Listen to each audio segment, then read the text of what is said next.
안녕하세요. 당신의 금융생활이 회복되는 친절한 보켓씨입니다.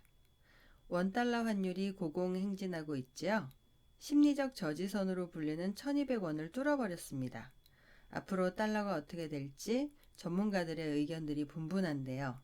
오늘은 미래에셋에서 나온 달러 관련 리포트를 살펴보도록 하겠습니다. 금리는 고점 형성 중. 달러는 올해 대부분 기간 강세라는 의견인데요. 구체적으로 내용을 살펴볼까요? 통상적으로 국채금리는 경기가 꺾이면 하락세를 띠게 되는데요. OECD 경기선행지수와 미국채 금리는 상승 국면에서 동조성이 매우 높진 않지만 하락 국면에서는 높은 동조성을 띄어왔습니다. 이 표를 보시면 미국채 금리가 오를 때보다 내릴 때 더 높은 상관관계를 띠는 것을 볼 수 있습니다.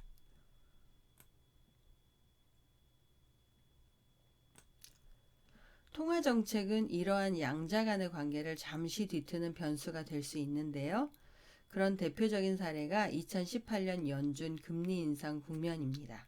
당시 연준은 2015년 12월 금리 인상을 시작해서 2016년 12월에 한 번, 17년에 3번, 그리고 2018년에 4번 금리 인상을 했죠. 그런데 2018년은 OECD 경기선행지수가 하락으로 전환했고 글로벌 경기 하락 전환 시그널이 발생했음에도 연준은 금리 인상의 속도를 계속 내고 있었습니다. 이에 미국채 10년물 금리는 경기선행지수 고점 통과 이후에도 상승세가 유지되면서 과거와는 다른 패턴을 보였습니다. 2018년 OECD 경기선행지수 하락 구간에 연준 기준금리 인상, 미국채 금리도 한동안 상승했던 표입니다.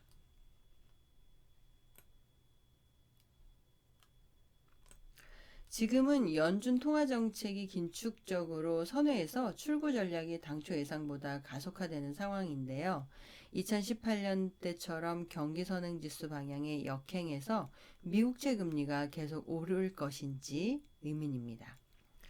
여기서 한 가지 주목해야 될 사실은 2018년에 OECD 경기선행지수가 하락하는 상황에서 미국 경기선행지수가 바로 꺾이지 않고 4개월 더 상승세를 유지했다는 점, OECD가 발표하는 미국 경기선행지수는 2018년 4월이 고점이었고 실제로 미국 GDP는 2018년 2, 4분기까지 전분기 연율 3%대 성장률을 유지하면서 양호한 경기 모멘텀이 이어졌다는 사실입니다.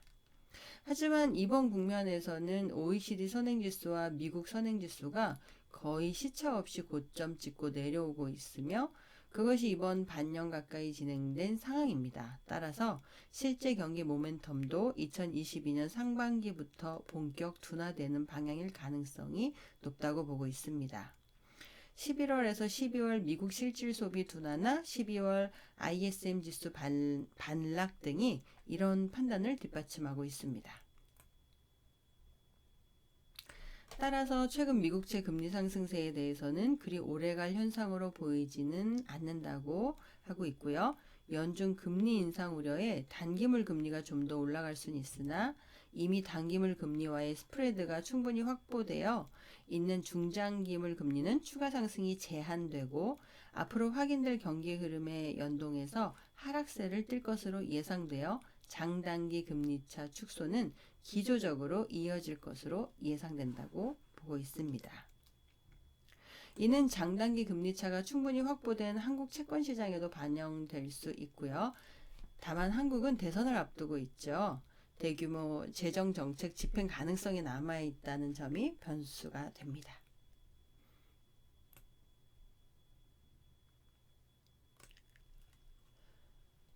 미국 달러 가치는 조금 높은 수준인데요. 실질 실효 환율 기준으로 미국 달러는 장기 평균 플러스 1 표준 편차를 넘어가는 수준입니다. 평균 회귀 성향이 강한 환율의 속성상 달러 약세가 펼쳐질 가능성에 유의해야 할 시점이라고 합니다. 하지만 달러 약세를 유도할 요인들이 잘 보이지 않아서 달러 강세 전망을 유지한다고 하고요.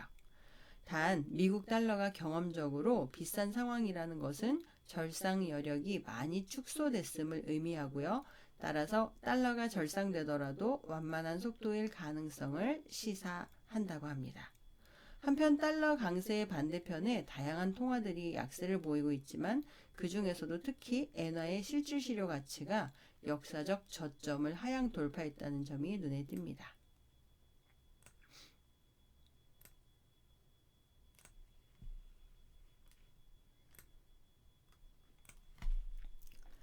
달러 강세의 배경은 첫째, 연준 통화정책 기조 전환, 둘째, 신흥국의 좋지 않은 펀더멘탈로 인해 선진국, 특히 미국에서 신흥국으로 자금 이동이 기대되지 않는다는 점, 셋째, 유로존의 통화 긴축 전환이 가장 늦을 것으로 예상되어 달러 인덱스에서 가장 큰 비중을 차지하는 유로화 강세 전환이 가까이 있지 않다는 점 등에 있습니다.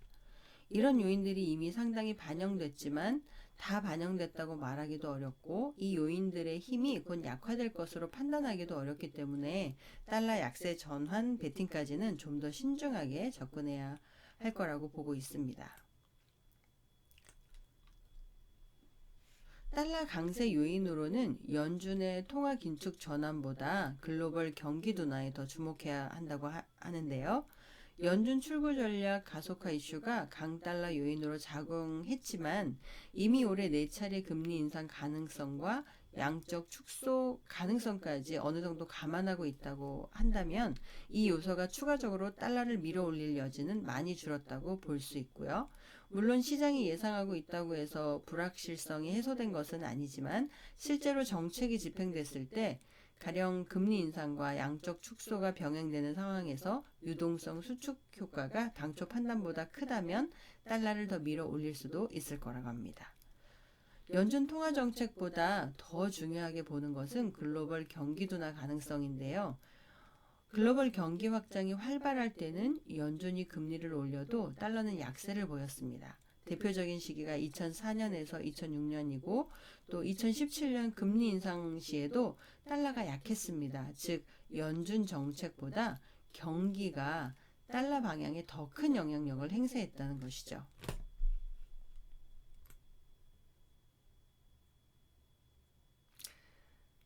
아래 그림에서 보듯이 달러는 경기와 반대로 움직이는 경향이 강합니다.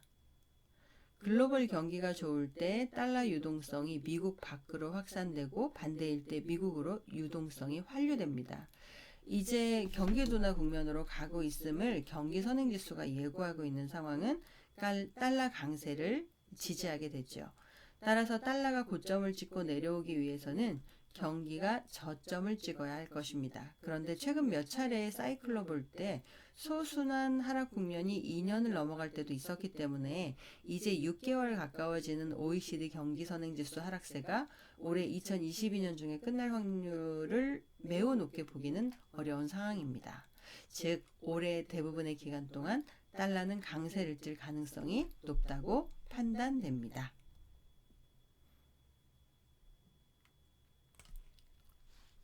취약한 신흥국 경제 펀더멘탈과 신경 쓰이는 2015년의 경험에 대한 언급이 있습니다.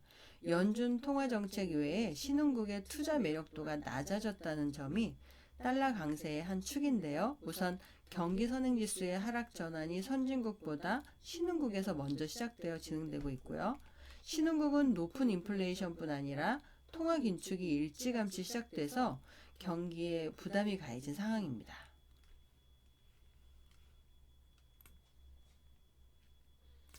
좀 더 본질적으로는 신흥국 시장 고유의 장점이 약화됐다는 점을 감안해야 하는데요. 아래 그림에서 보듯 신흥국과 선진국의 경제 성장률 격차는 계속 축소되고 있습니다. 특히 이번 팬데믹 쇼크를 겪으면서 그 차이가 무시할 만한 수준이 되어가고 있는데요. 신흥국의 전형적 속성은 하이 리스크, 하이 리턴인데 하이 리스크에 대한 인식은 달라지지 않았지만 하이 리턴이 보장되지 않는 마켓으로 바뀌었다는 점이 신흥국으로의 자금 유입을 약화시키고 이는 신흥국 통화 약세의 중요한 배경이 되고 있습니다. 같은 조건이라면 신흥국으로 올 이유가 없겠죠. 또 한 가지 우려되는 것은 경기 둔화와 연준의 통화 긴축이라는 두 가지 불리한 요소가 겹쳤을 때 예기치 못한 가파른 달러 강세가 촉발될 가능성이 있다는 것인데요. 그 대표적인 사례가 2015년 당시 미국의 통화 긴축 전환 선언으로 국제유가 급락, 글로벌 경기 둔화가 동시에 발생하면서 EMBI 스프레드가 크게 올랐습니다.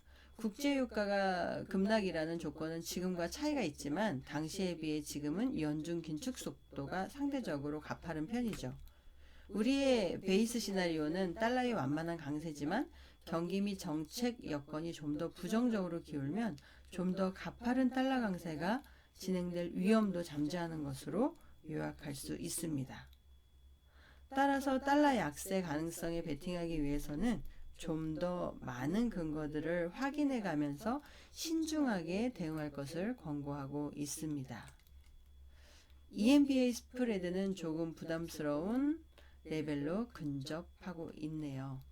달러 강세를 더 자극할 수 있는 상황입니다. 다소 많이 좀 어려운 내용이지요. 이렇게 달러에 관한 내용들을 살펴보면서 앞으로 투자 시장이 어떻게 될까 예측하는 것은 더 어려운 일인 것 같습니다.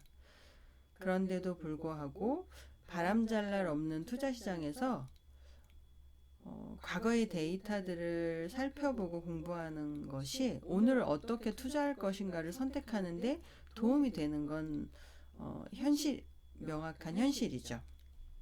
좀 어렵고 재미없는 내용이더라도 하다 보면 재밌어지는 그날이 오지 않을까요? 그날까지 화이팅입니다. 그럼 다음 시간에 또 뵙겠습니다. 감사합니다.